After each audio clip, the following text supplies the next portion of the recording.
even more than this could be seen as a win for Trump because, of course, it wasn't really, it was more of an establishment district. Big loss for Democrats, and shows what happens if you connect a candidate to Nancy Pelosi. Right, Rob? Well, yeah. I mean, this is a guy who everybody had their hopes pinned on for the Democrats and for the sort of progressive left and the media left.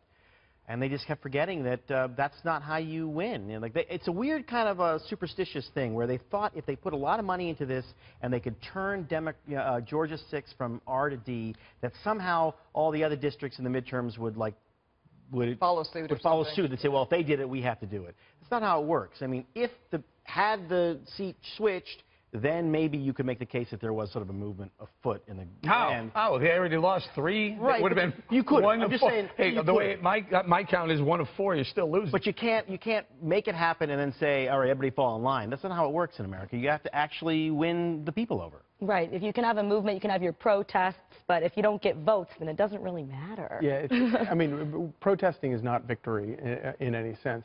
And I think that what you just said is, to me, one of the most interesting things about it. They tried to make it a referendum about Donald Trump. It was a referendum just as much on Nancy Pelosi. Exactly. And the fact that she is so toxic in so many parts of this country and has been for 14, 16 years now, it's staggering. And I really don't understand how Democrats don't throw her overboard. But the other thing that I think is interesting is if this was a referendum on Trump, and I sort of quibble with that a little bit. Not only did he hold, he improved because he won that district by 1 point. She won it by 4. So not only is he doing just fine, he's actually getting more popular according to the media and the Democratic narrative. So these Democrats spent, and Robbie might note that a lot of celebrities put a lot of money into that as well, from Hollywood going into a Georgia 6 race for whatever reason. But for whatever reason. So they spent $30 million. They got 124,000 votes. They've spent about $250 per vote. Charlie, I think they would have been better off saying, "I'll give you $250 if you come out and vote for me." Yeah, gift cards. Those are Jeb Bush statistics. I was thinking about poor Jeb. Yeah. But it's the same thing that we saw in the general election with Hillary Clinton. You know, she had all of the Hollywood, all of the firepower behind her, and it didn't do her a bit of good. So to your point, Charlie, this is, I think, at least once a day on this program, I like to bring up how absolutely insane it is for the Democratic Party to continue to put all of their eggs in the basket of Nancy Pelosi and old baggage, including Hillary Clinton and that type of leadership. It's just something that's stale. It's rejected at every turn. And I don't know how many races they're going to have to lose, Rob, for them to get that memo and get out of their own way, come up with an economic policy and message that's going to resonate with people. Right there. They don't have that. Yeah. They don't have the "this is what we are all about." They have "this is what we can't be about." And it's the anti-Donald Trump. It didn't work in November, and it's not working now. And maybe it might if there's something that's failing. But you know, look at today. I mean, the home prices are at a record high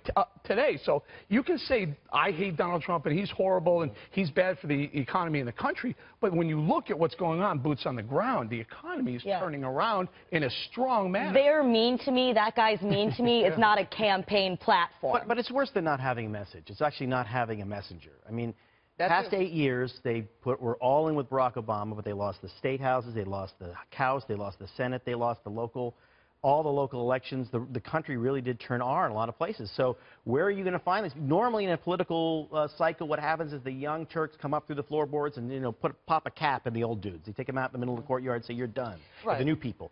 There aren't any new people in Democratic Party. I have an idea, though, Rob. They have to have a sellable, a palatable idea for Democrats to say, you know what, I can get behind him. That's what Donald Trump did. Donald Trump stepped into the void of the establishment Republicans. People were tired of it. They saw the same people over and over, the Romneys and McCains. And Trump said, you know, I'm not one of them. I'm going to be completely different. And then he sold his message. Plus, what he did is you had Hillary saying, you know, I'm with her, and he was, I'm with you. Right? Well, I think it's both, though, ever. Eric. I think Trump had a great message that obviously connected with a lot of this country. But it was also the man. People actually did, many people, because my mom, I don't think she understood what the message was with Trump's campaign for about 6 months. Seriously, she was into Donald Trump, his personal narrative, his story, his success in the business space. And that was important. So let's look at this guy here, this Georgia guy. what, 30-year-old documentary filmmaker, congressional aide. I mean, no shade, but come on, it's not really an aspirational He's Pajama Boy. Pajama Boy ran for Congress. Right, the Pajama Boy. All right. Well, Hollywood was one of the biggest backers of Jon Ossoff's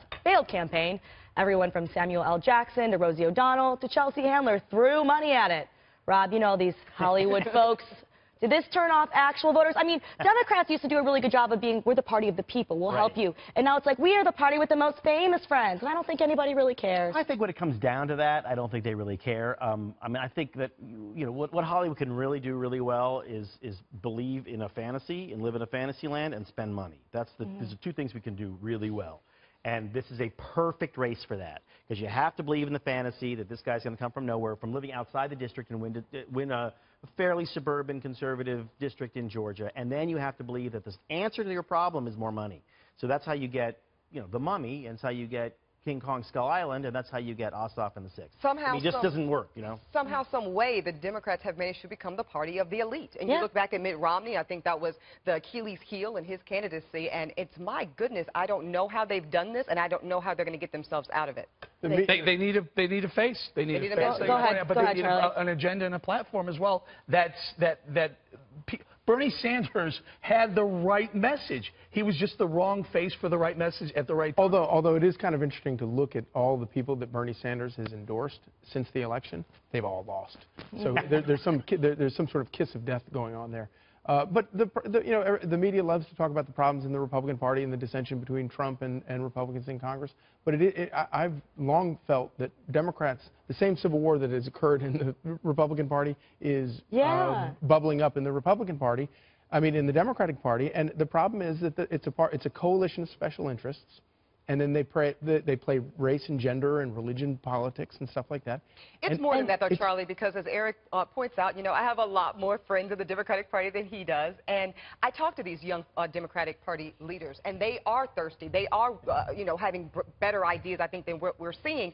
I think they are being intimidated by the old guard leadership within the party, and they are a little bit afraid, to their own detriment, to step up and step out and move the party forward. I would tell you that if you go back 2 years or so, when the race was evolving, if Bernie Sanders' message was placed on a celebrity type that was able to deliver the message, was likable, Charlie. I mean, and it wasn't Hillary's turn. Remember, it's my turn. Everyone thought it was her turn. Hillary. You probably would have a Democrat even if president. just Hillary could have gotten out of the way. I mean, look at how Nancy Pelosi was even in this race, but just the connection to Pelosi was enough. That was enough. Is there to be connected to the old Democrats? And they did only beat him by rigging the primary. Yeah. But you know, you get to be a better athlete when you practice, right? You go to practice, and you get to be a better politician. Practice? Are we talking about practice right now? Yeah, I got to go there. That's right. You get to be a better politician when you run. I mean, one of the things Bill Clinton could really do is campaign, and because when he was governor of Arkansas, he'd run every 2 years, which meant every 2 years he had to get in a car, drive around, get out of the car, and some guy would come down the driveway and start yelling at him. And yell at him and yell at him and yell at him and yell at him, and then he'd have to win that guy over. You learn a lot about people. You learn a lot about what they care about. You learn a lot about who they really are and what their concerns are, what keeps them up at night. When you actually have to meet them and campaign with them, when you're not flying in a jet, you're not in an office at MSNBC, you're not blogging. Remember when they did that Hillary Clinton rides the subway, and she apparently practiced for hours for it, and then she couldn't slide the card? What were you practicing? That's the only activity required. Right. Ordering at Chipotle and riding the subway. Yeah, exactly. So you have to actually interact with people. And human to human. And again, these people have just been politicians instead of humans for so long. They ran someone who had not driven a car, Hillary, in something like 30 years. She said she hadn't filled up a car in 30 years, and then wanted to go ahead and compete with the populist message of Bernie Sanders. If there was no Bernie Sanders, it may be a different race. Yeah, I don't drive, but that's for the safety of everyone else on the road. So that's a philanthropy that's our request. on my... Yeah, absolutely. Right. No, I'm not very good at it. Way to be a woman of the people. Yeah, I have to be. It's for all you. All right, up next.